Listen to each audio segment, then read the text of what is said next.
So I welcome all the distinguished guests, diligent speakers, and participants to our fourth Global Digital Marketing Summit, GDMS Edition 4. So we move on to our next topic. The topic is about the 7 common mistakes in marketing, bridging the gap between old and new. I welcome the moderator, Ms. Sarah Fruy, Director, Partner Marketing, Pantheon Platforms. Welcome, Sarah. And I also welcome the panelist, Mr. Gonzalo Xavier, Chief Marketing Officer, Netlife.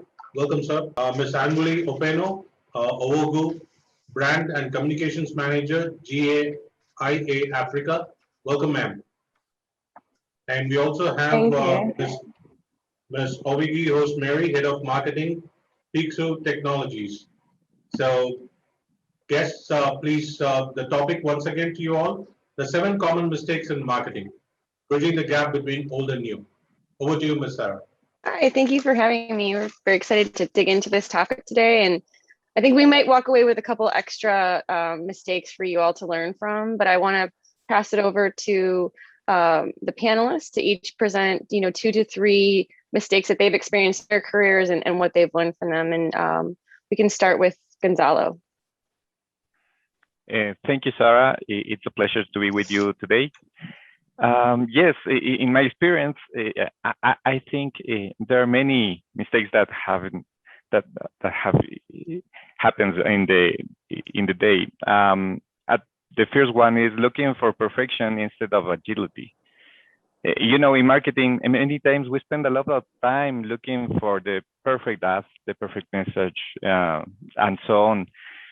When we search for perfection, we will stop or delaying to launching campaigns, and it affects our time to market. Today's speed in market and business is so fast, so we cannot wait until we get perfection. Perfection doesn't even exist. Instead, we should follow our instinct and take agility as a mantra in order to be fast. Once we have a good idea, we have to launch it very fast and test it. In fact, in some ways, in digital world, we have to iterate many times, experimenting with the market to improve it. So I think we should choose agility instead of perfection. Also, other mistake that I have seen is prioritize short-term over long-term. Sometimes pressure to short-term goals can consume us or focus on long-term. Maybe it's about sales or performance campaigns, and even it is correct to handle it, but we have to remember the long-term goals. You can go with a performance campaign looking for leads, but it doesn't have to stop the building of your brand, your awareness campaigns. Sometimes budget is a problem, but we have to balance short-term with long-term. You have to remember that branding is not about sales, but is about being relevant to your market. It's a powerful manifesto and a declaration of vision and values with passion. So we have to focus on that, even if we have to make short-term goals too. The third mistake I have seen is maybe sometimes we don't have a space to explore and testing channels, message formats, and methods. Advertising budget should look for results like awareness, leads, sales, and so on, right? But it should have a space to explore. So it doesn't have to be like that to match results with budget all the time, because it stops us to explore new ways, to explore new channels, new message formats or methods. Marketing needs creativity and brings magic to the company and the brand. So getting results for all the budget limits that creativity.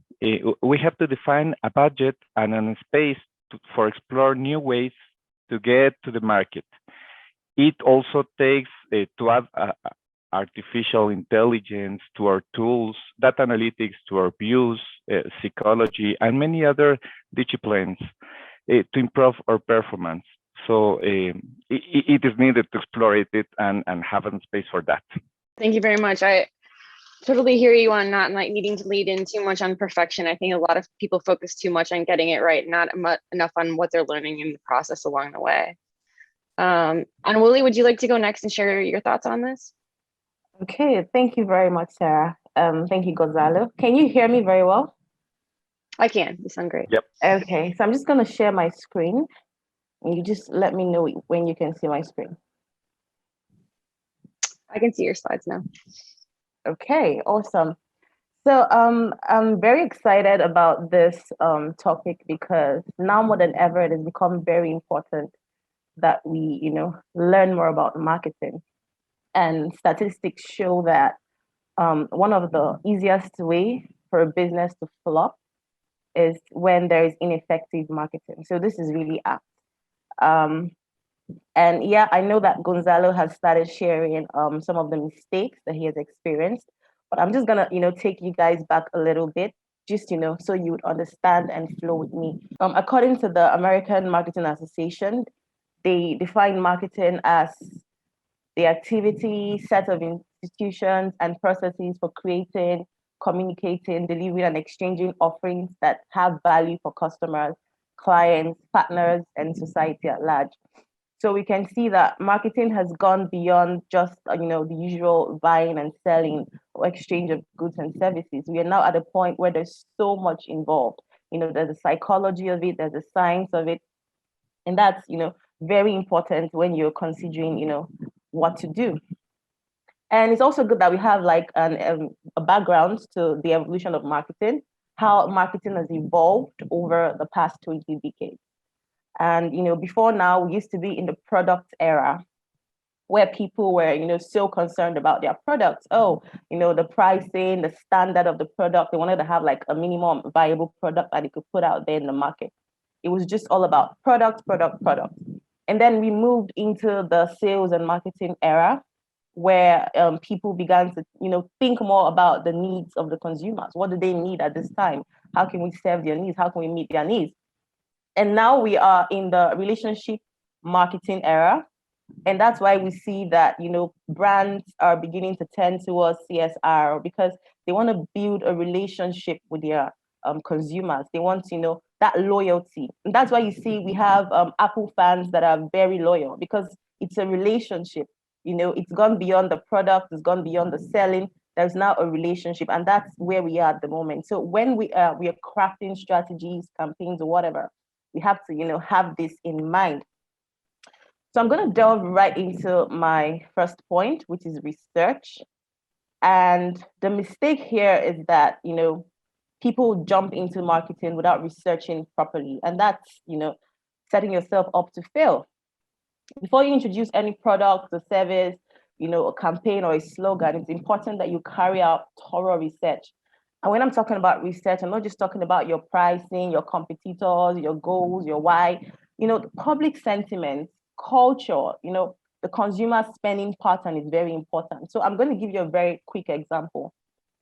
In 2007, Cartoon Network launched a gorilla campaign, and they were trying to advertise a cartoon, a new cartoon, and they decided to use LED signs to do this. And someone in Boston saw this and thought that it was a terrorism scare. And they called the police, and before you knew what was going on, there was panic. They started shutting down transportation lines and stuff like that. And it cost them a whooping $2 million. And of course, trust me, the head of broadcast at the Cartoon Network lost his job. And this was because they failed to do research, because at that time, probably the public sentiment was leaning more towards terrorism. And they just, did that without, doing research properly. And then Pepsi, the big brand. And I chose these big brands because I want you to know that making mistakes are okay. I mean, it's inevitable. You make mistakes, you learn from them. Now, Pepsi, they decided to launch in China, which is not a bad thing, right? But this is what they did. They launched a slogan which says, Pepsi brings you back to life. But in China, what that actually meant or translated to was, Pepsi brings your ancestors back from the grave. And of course, it flopped because it wasn't, were researched. It didn't meet the needs. It didn't go down well with the people of China. So these are ways in which people who fail to research before launching a campaign or before marketing have made mistakes that have cost them a huge fortune. All right. My next point is marketing channels. And the mistake here is when people do not identify the right marketing channels. It could frustrate your efforts. All right. Let's talk about offline. Are you going to do direct selling? Are you going to have an intermediary? If it's online, what online channels are you going to use? Are you going to use PR? Are you going to use digital, social media, email? There are so many channels out there that you can use, but you need to know what works for your brand. Okay, it's very important. So, for example, a brand that sells baby products, for instance, the babies cannot make purchasing decisions on their own, right? You need to go through their parents. And for a parent to think that, oh, this brand is good enough for my child, you need to appeal to them. So whenever you're crafting a message, you need to be sure that, okay, I'm totally, communicating with the people that I have in mind. All right. So you should be leaning towards the moms because they are the ones eventually, with all due respect to the dads, they are the ones that would eventually, make those purchases. So it's very important that, you know your channels. If you are leaning towards professionals, then it goes without saying that LinkedIn should be one of your major channels, all right, for, communicating, for reaching out. Now, you might want to ask me, how do I choose the best digital channels to market my brand? These are the steps. You have to, first of all, define your business goals.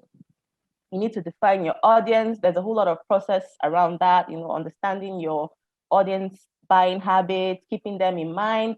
For example, last year, everyone was locked in.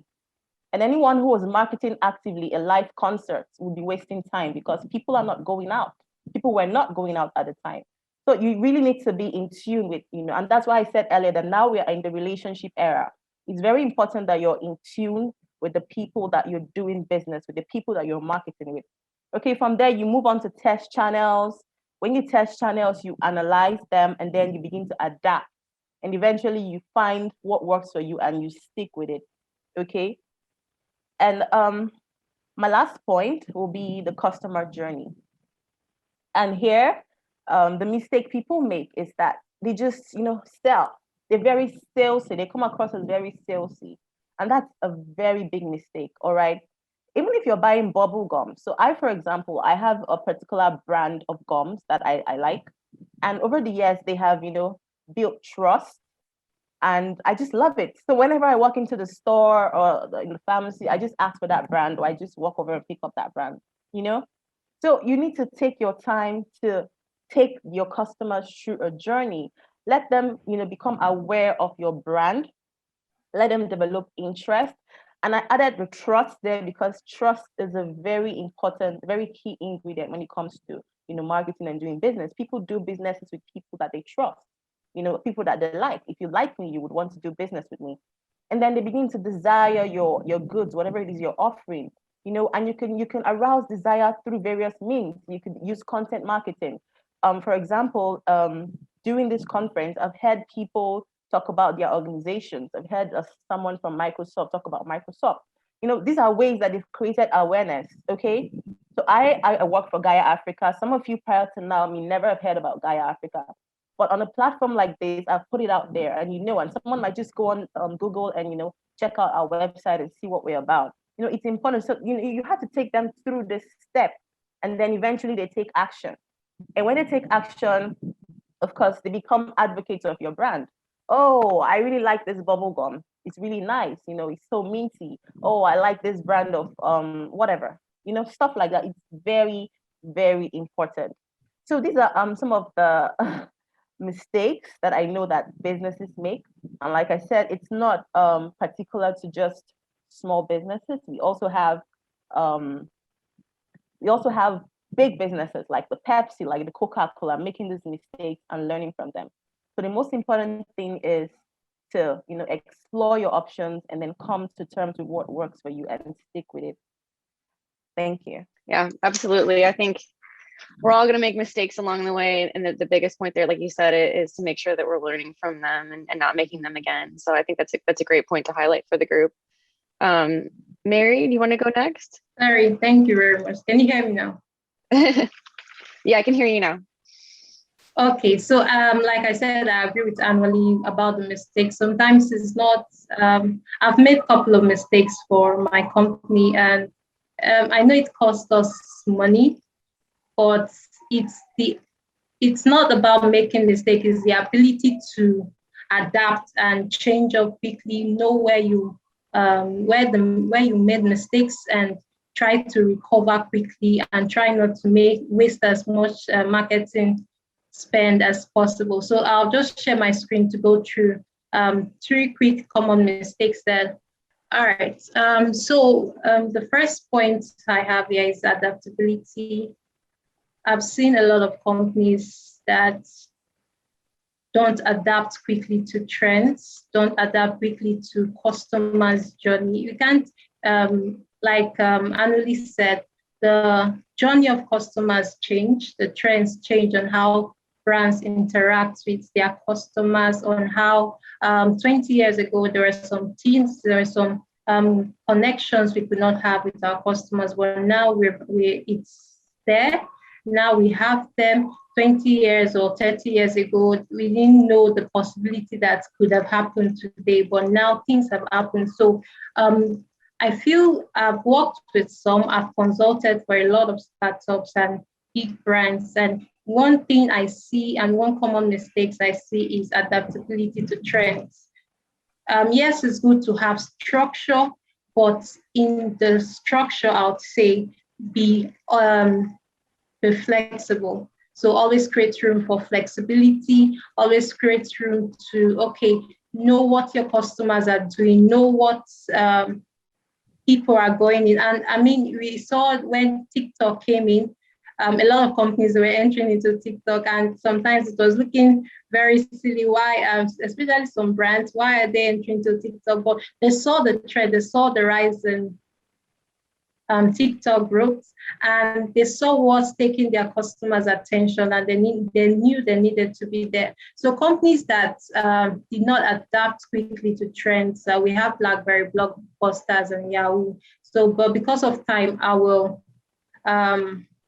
won't go into their individual story, but they had an issue where they allowed their competitor move fast and start getting the what customers want. For BlackBerry, it was a very simple thing as adapting to touchscreen.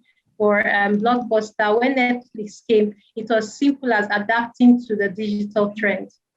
But Netflix came up and took them all by surprise. Will I say by surprise? But that took them up with a focus, and that just pushed them down, and that's just it. So being able to adapt quickly to trend is one core for every business, no matter small or big businesses. So it doesn't matter where what the trend is, you just have to be on alert for the trend. So a company that adapted well to trend is Amazon. So Amazon, Jeff Bezos, at the rise of the internet and the digital age, he came up with a solution. And Amazon did not end there. When he saw that, okay, this is working, but this can also work, introducing CDs, selling other things apart from books, which was what the original product sold. It adapted to it, it went into it, and it started utilizing. Before we know, Amazon is the #1 e-commerce brand in the world, because he saw what's trending, he saw where his customer or the needs of the customers, and he created or shaping his products to fit into the needs. So you can different ways to adapt on. So it's not just on the business model, you can adapt on channels. And we talked about utilizing different channels and knowing the channels to use. So you can adapt on channels. There are some channels that are for you. There's some channels that are not for you. but there are some channels that grow to become your target market.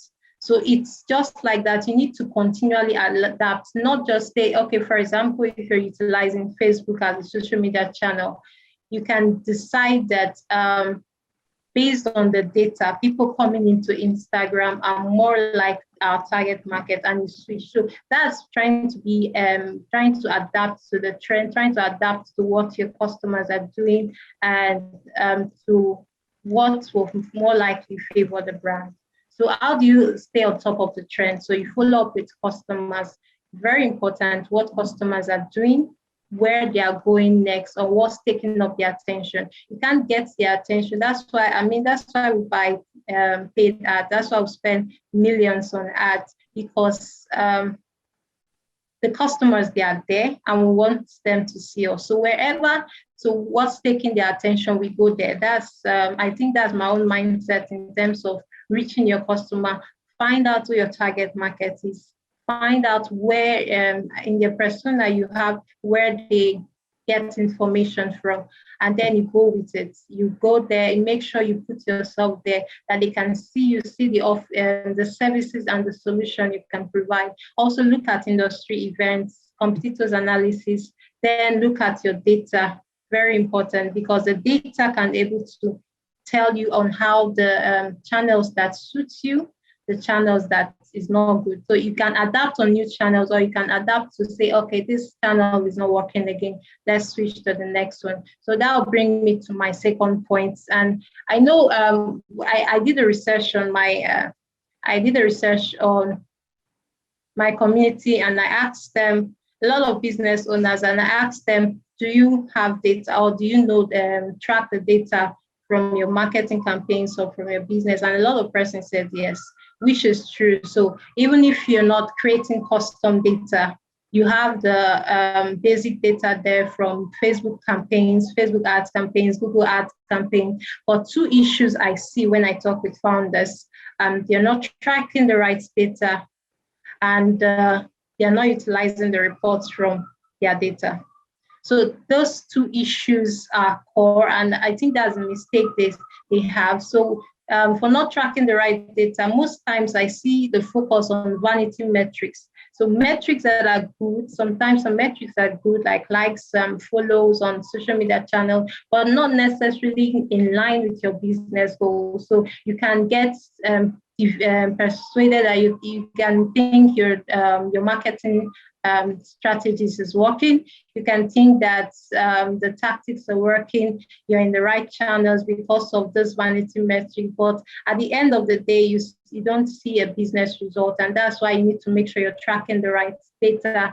And then for not utilizing the report, I know we did a couple of months, we did back-to-back research in my company, just user research, just to find out what our users are doing with our website, with our products, and if they're getting value. So we did a lot of research, but I realized that 1 month in, we've not touched the reports from that research. So yes, sometimes it's good. You just say our marketing, we're getting insights from our customers, but are you actually using the insights? That's the issue. I just have to say no more, I have to tell my team, all right, no more survey. Let's look at what we have first, and let's utilize that before we move over to carrying out more reports for new audience. So how to do that? How to solve this, how to track the right data. I like starting from the end. So start from the big business goal down. So yes, start from the business goals, look at the actions customers will take that will reach your North Star metrics. North Star metrics is the key important metrics you have in your marketing, in your business overall activity that is in line with your growth. So look at the actions customers will take to reach your North Star metrics and track it. Then look at external actions that will directly affect this and also track it. So when you start from the end, start from the business goal, start from the North Star metrics, then look at the actions that will align with the North Star metrics. Then you can be able to track, know what is the right events to track and track it effectively.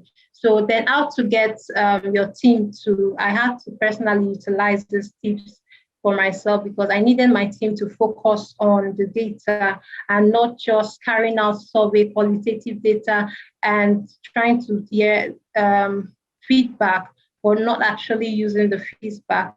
So the tips I have here is to focus on one objective per data. So when you want to solve a particular problem, carry out a survey for it. So when the survey is to solve a particular problem or to see a particular, get a particular insight, once you get that insight, you can be able to align your focus. Then you make it visible. I just print it out. I should ping it on all our marketing channel. All right, 2 weeks, look at the report. Make it your own, create a summary from it, and then create a summary from it, and then share it with the team. By doing that, you can be able to understand and assimilate well. Then the third point I have is lack of user-centric approach. So last 20 years, 20 to 30 years before the internet, you can say customers were limited and they didn't have a voice per se. But now, before you couldn't get, if you want to search for a product, you couldn't get it except you ask, get from word of mouth or ask for your neighborhood. But now, if I want something, I just go online and I search for it, and it's there from all over the world, from all e-commerce platforms, and I have a choice. So the issue now is not to focus on your products, but focus on users. So yes, when I say this, I get feedback from founders. How can I focus on users? And when I want to grow my business, when you focus, and I tell them, when you focus on your users, you grow your business because the users are the ones bringing in the revenue. They're the ones buying your products. They're the ones buying your services to actually help you grow your revenue. So when you look at the products and then you forget that people are actually buying, you just know that you've lost the focus from being user-centric and from user-centric approach. So thank you very much. That's just the 3 points I have here. Thank you very much. Appreciate that. That was very insightful. And to wrap up all the points, I'd just kind of like to highlight some of the things that I heard today in our conversation. Looking for perfection is something that can derail your projects. You want to make sure that you're open-minded in terms of the different things that you're looking at. Don't focus too much on short-term goals. Make sure that you have the long-term goals in mind as well. Make sure that you're focusing on the customer and you're doing the right research and you're following them throughout the entire customer journey and not just one area like selling. You can get too much in the weeds if you focus on one area and the funnel works because you have to hit people at different points in the journey. Make sure that you're following trends and that you're meeting your customers where they are in the places that they're spending time so that you can get their attention in the right place. And if it isn't working, like pivot, make sure you move away from that. Don't focus too much energy on activities that aren't effective for your business. Data is really, really important. So make sure that you have good data. You're not leaning into vanity metrics that can sound great, but then the results aren't there. That's how people get fired. They're not showing the right results for their business. You want to have like the meaningful ones that are actually causing the actions that you want. And ideally, that probably means sales for a lot of folks. And don't skew too much towards one little bit of data. Make sure you're getting both the quantitative and the qualitative data to round out that research. Focus on your North Star metric so that everybody's aligned on the same big goals. If everyone's focusing in different directions, that's really going to derail your project and your marketing campaign. And at the end of the day, we really want to focus on our users. So I think you all shared some really wonderful points, and I hope our audience has a lot to take away and bring back to their teams. And again, it's okay to make mistakes. Just make sure that you learn from them. So thank you all for joining us today. We appreciate your time. Hi, Sarah. Sorry, I wanted to just make a quick comment from one of the points that Mary raised. She spoke about trend, and I think that is very true. You have to adapt to trend. But then again, I would say be careful on the kind of trends that you jump into, because I have made a lot of mistakes when it comes to trends. So you have to ask yourself, first of all, is this trend for me? Is it true to my values? Okay, because for example, L'Oreal in Paris, the beauty brand, during the Black Lives Matter, they decided to speak on the subject. and they were criticized greatly for it because it wasn't in line with who they were or what they had been portraying over the years. I can't really remember what happened, but they had done something years back that was contrary. And the consumers are very observant. They were very quick to remind them. And it just made them look stupid because they were not being authentic or true to themselves. So while trends are great, and yes, you have to adapt to trends, it's very important that you make sure that this trend is for you. Thank you. Yeah. I think that's also like doing the right research, right? If you don't know your audience well enough and you're not in tune to the things that you are, it can, backfire really quickly. I think we saw that with Gap a few years ago when they tried to rebrand. Everyone's like, whoa, whoa, whoa, this isn't what we want. And if they had done their research and done the right user testing, they could have avoided a very costly and expensive campaign to undo the work that they had done there. And so, yeah, knowing your audience is really key. I feel like we're at time, but we do have a recording from Jenna. Can we put that on if people want to hang out and watch that? Yes, we'll do it now. Okay, great, thank you.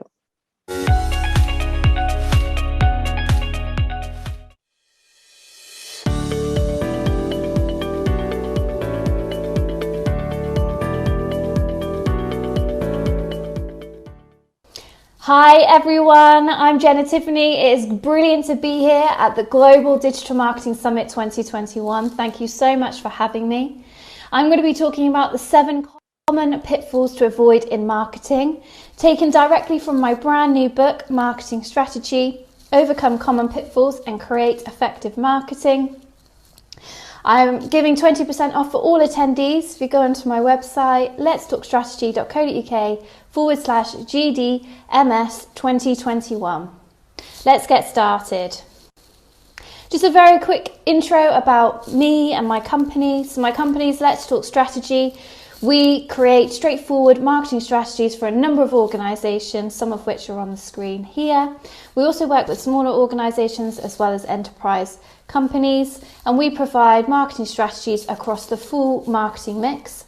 I'm a chartered marketeer with the CIM, an awarded fellow of the DMA, and have been nominated as one of the top 50 marketers in the world. So I'm excited to be here with you today. So the first pitfall is with strategy. The strategy-free strategy. I see this time and time again, where a lot of marketers mistake tactics for strategy.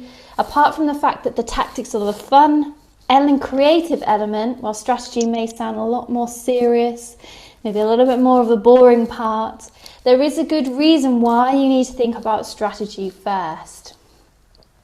Many marketers have for some time been tasked with promoting constant sales messaging. Maybe you find yourself in this position currently where you're giving lots of discounts and offers. Those are tactics, they are not strategies. So we really need to be thinking about creating that strategy and the plan. So what is a strategy? And this is taken from my new book where I've created a brand new framework for strategy. And really thinking about strategy is the map which takes you to your destination. This is where you confirm who you're sending to, who you're marketing to, what you're doing, where you're doing it, when you're doing it, and why you're doing it, which is the most important part of strategy. The tactical element is how you're going to implement and achieve all of those elements you've identified in your strategy. That is the tactical part. So let's see this broken down. So in my new framework, I've broken down the word strategy to show you each stage you should go through when creating a marketing strategy. And then I'm going to go through what those 7 common pitfalls are when marketers go through creating a marketing strategy or marketing in general. So it starts with scenario, really thinking about that, your research, thinking about the wider context that you're operating in, but also analysing internally as well, in terms of where you are as an organisation, what your competitors look like, are all really important elements to feed in to your wider context and scenario.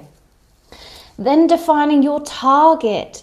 What are your objectives and why have you set them? When are they going to be achieved? Who are you targeting? And being really specific in that element.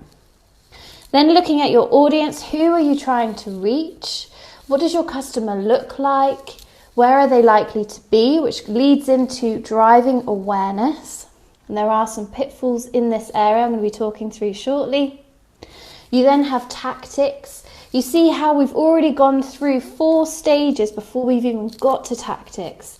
Yet many times in a free strategy, as part of the pitfall number 1, tactics are chosen at the very beginning without defining all the other elements in the strategy.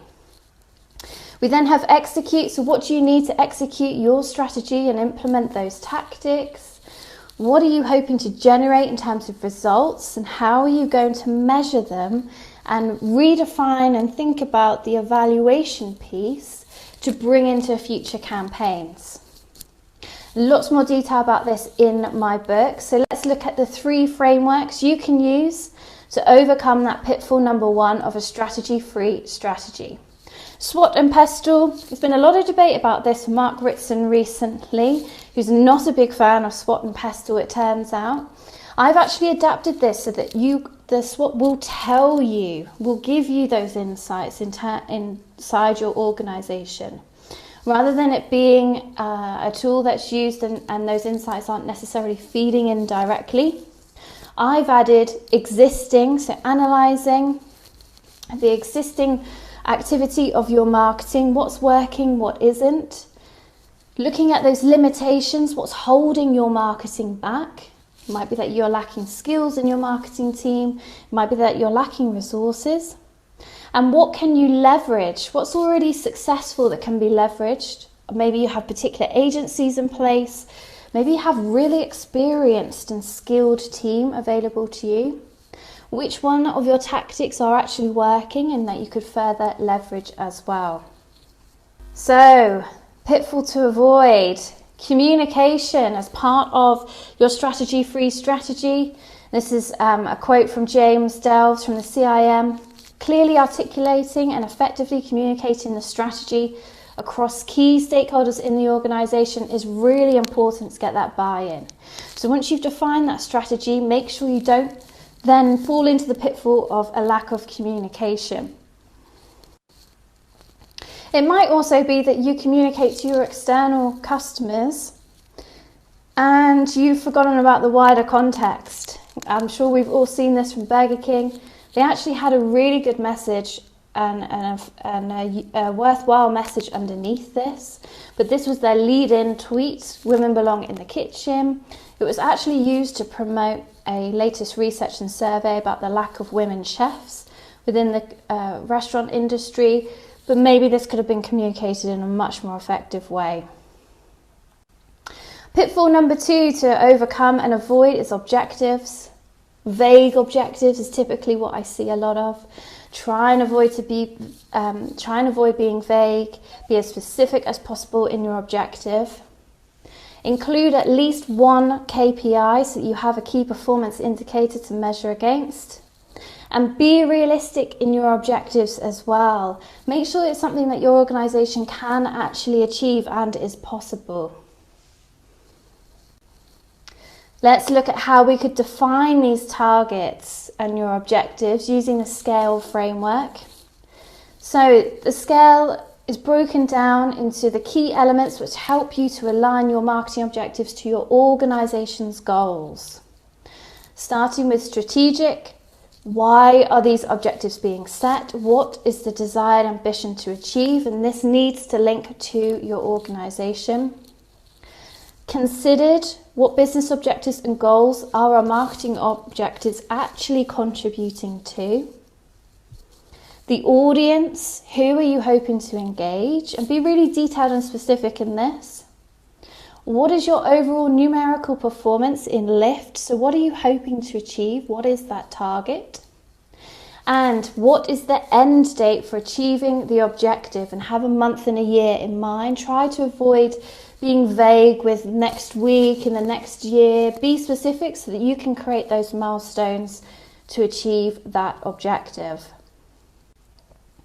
Examples of good objectives here on the screen. You'll see the detail. Increase the customer lifetime value from email subscribers from £1 per email address to £2 per email address within 12 months. And you see how then you can create those detailed actions underneath. Bad objectives are vague. Increase revenue from emails. We see the comparison between the previous one there. And it is possible to increase revenue, but there's no context. There's no clear KPI, so increase revenue by how much? And there is no time frame. Not knowing your customer is pitfall number 3. I think we've all heard about the Super League. Wow. I think it lasted a record of 3, maybe 4 days before all of the clubs then started pulling out that had agreed to take part in the new Super League for football. They did not know their customer, they did not know their fan, and they did not anticipate that backlash that they were about to get. Knowing your customer is pitfall number 3. Incredibly important of knowing your customer. This is Michelle from global brand Tommy Tippy. For me, one of the roles of marketing and the marketing strategy is to really understand customers, their wants, their needs and desires, and really making sure that they deliver and give their parents and make their parents' lives easier. That's the goal of Tommy Tippy. There's lots of tools available to use that are on the screen here as some examples of tools that you can use to find out more about your customer. You can review your competitors, you can look at what people are saying on social media about your brand, review your research into your competitors through search, and looking at the content that your target audience is also interested in. So do check out these tools. Positioning is one way to make sure that you really clearly communicate who you are to your target market. And Spotify does this brilliantly. They are a music streaming service. They have not deviated away from that. They've stayed to their core and it's really clear what they do. Customer personas is a brilliant way of documenting and identifying with that research using those tools of what your customer likes. This is an example here for Action for Children. This is what their donators like and don't like. This then enabled them to optimize and segment their email marketing campaigns based on the likes of their customer. Also think about that product life cycle. You might be going through a product life cycle like Lucozade started out here as a drink that children needed, like a cough syrup almost. They've then evolved into being more athletic, more of a healthy version, all to change with the tastes and likes of their customer. Augmented Product is a brilliant tool to use if you haven't used this already.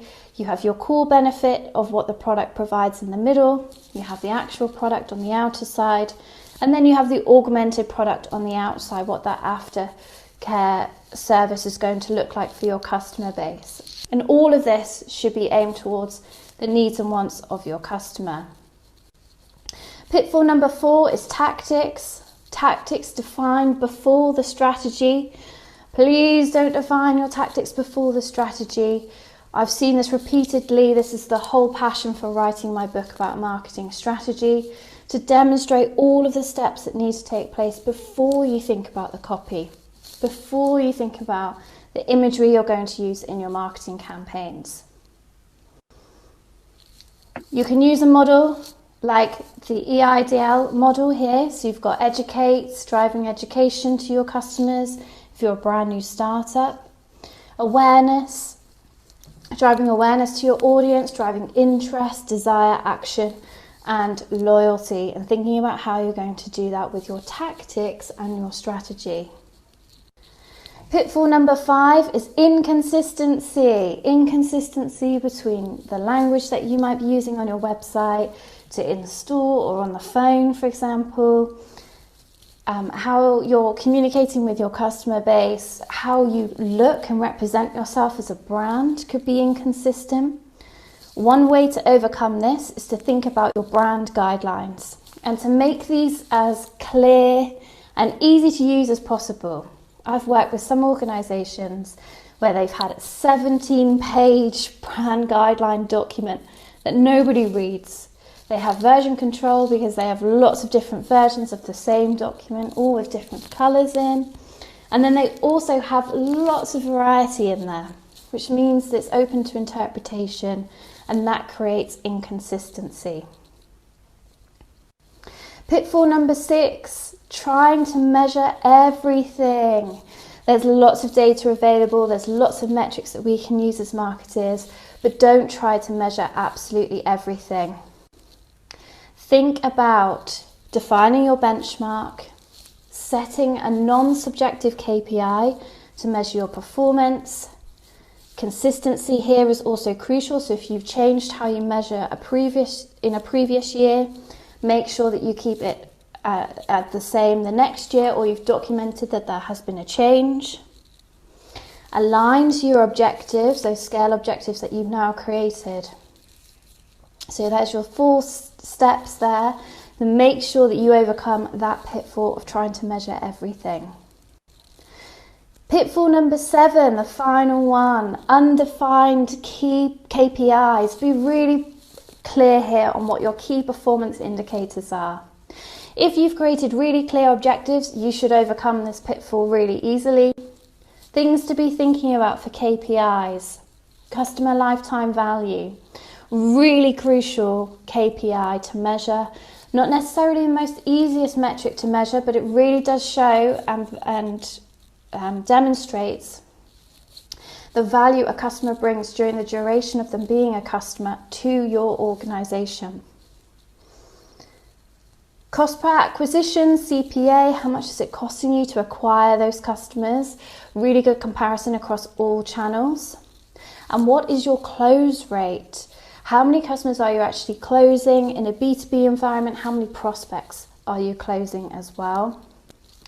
And how many customers are you retaining? What does that retention rate look like? Really key performance indicators here to be thinking and considering.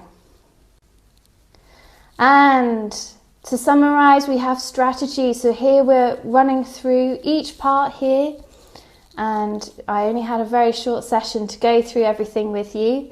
There are 3 more avoidable pitfalls available in my book. There are 10 in total, and they've been inputted by the likes of Mark Ritson, Dave Chaffee, lots of different marketers and business owners, with lots of tips of how to overcome them, as well as create effective marketing strategy.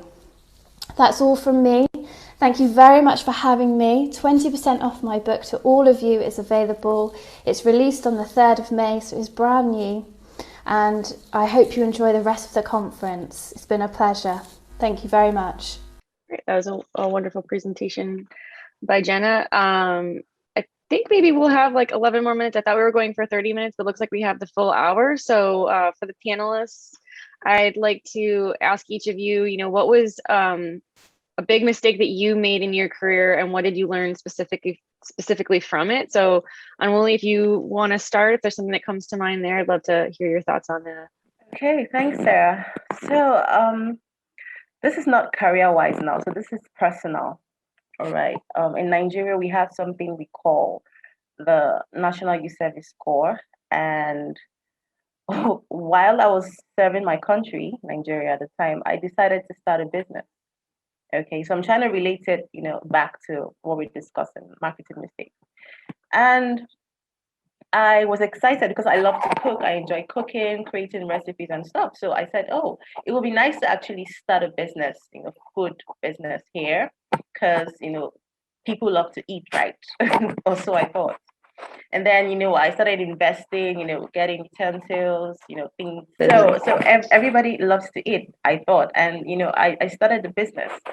And at the time, I used to live in a reserved area where you had a lot of high net worth individuals and stuff like that.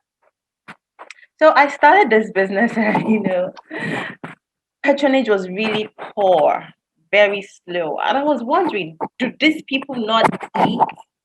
I know my sandwiches were nice. I know my noodles were nice. So what exactly is happening?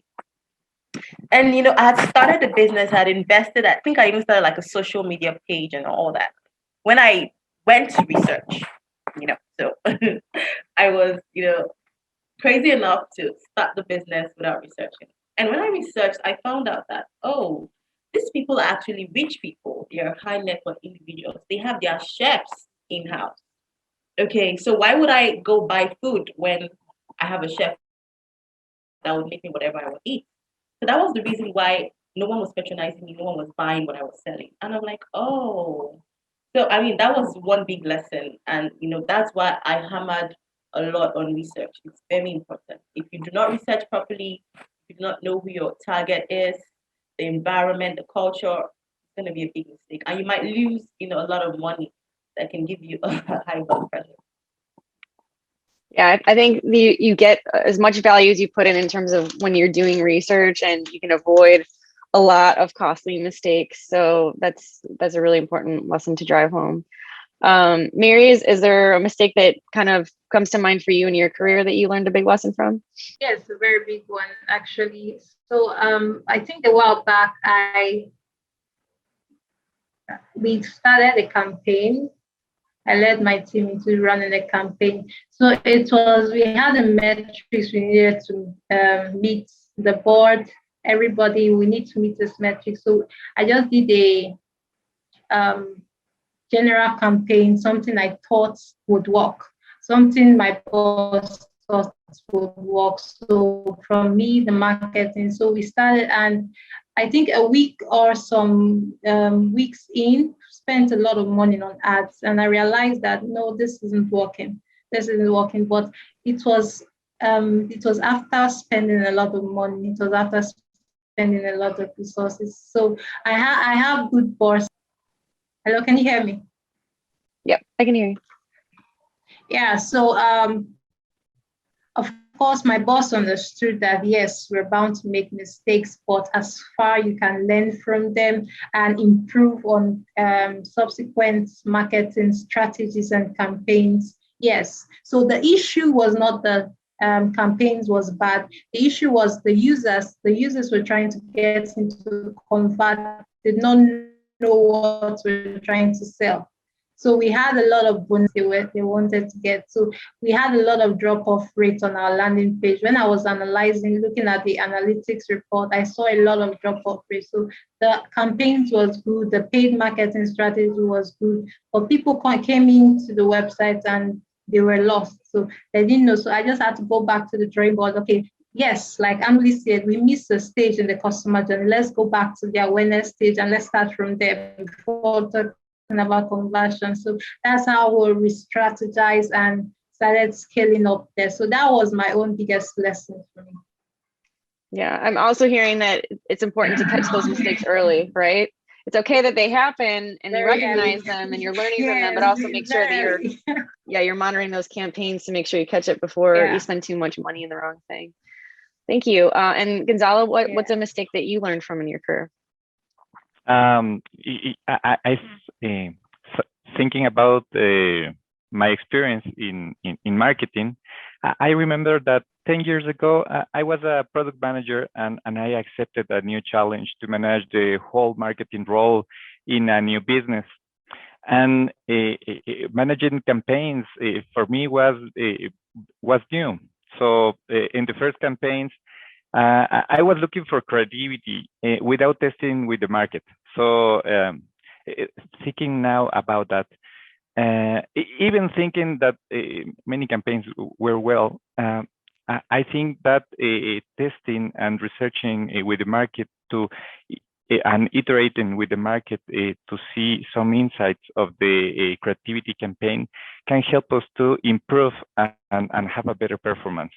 In my experience, these things of testing campaigns and creativity, and it goes improving the information and the message and the formats, have many good ways to improve the capacity and the performance in the day. So I think that's my experience and my mistakes that I have made. Yeah, I practice marketing agility with my team as well, and we're constantly making iterations and thinking about how we can optimize our campaigns and whatnot. And one of the things that I've learned as a manager is that it's not about being right, but getting it right. So there are plenty of times people on my team have brought ideas and I was like, I don't know if that's going to work. That's kind of crazy, but like, let's test it out and see how it goes. And then they'll prove me wrong. And it's a great idea. Or, you know, I had something, I'm like, we're going to nail it. It's going to blow all of our metrics out of the water. And we do it and it just fails, it bombs. And you're like, well, I'm glad that we tested it. I'm glad that we did a quick, you know, experiment on this and made sure that we didn't blow our whole budget on something that wasn't effective. But I think that being agile and testing is really important in anything that you do, but especially in marketing. So yeah, thank you for sharing that. I guess, you know, with the few minutes that we have left, is there anything that you all heard today that you would disagree with, that like, hey, this is not actually a mistake. I've tried this before and it was a good tactic, or if not something you heard today, maybe a lesson that is common in marketing that you could kind of spin on its head and say, you know, rules are meant to be broken. This actually worked for me. Is there anything that comes to mind there for you all? Okay, so let me come in here. Yep, Mary, go ahead. Can you hear me? Yeah.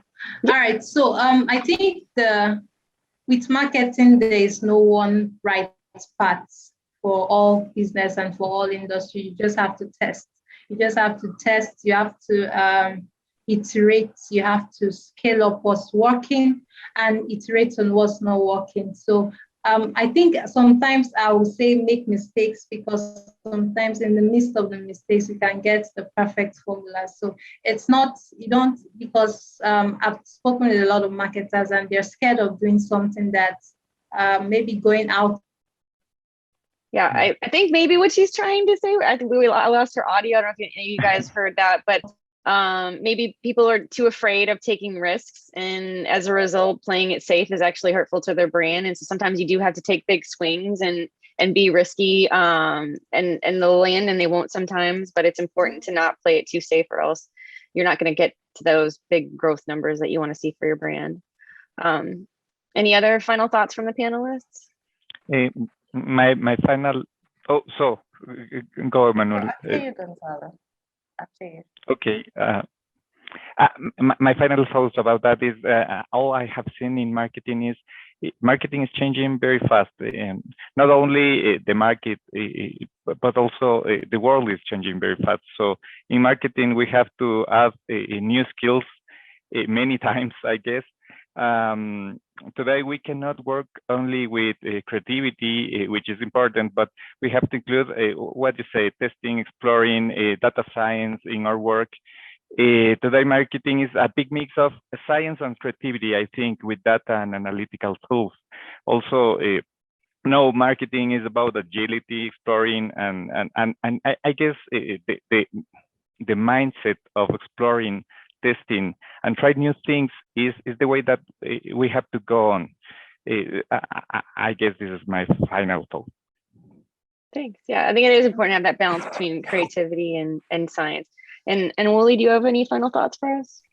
Yes, I was just going to say, we've discussed so many mistakes, we've raised a lot of points, but you know, when I started, I mentioned something about the era we are in, and I said we were in a relationship era.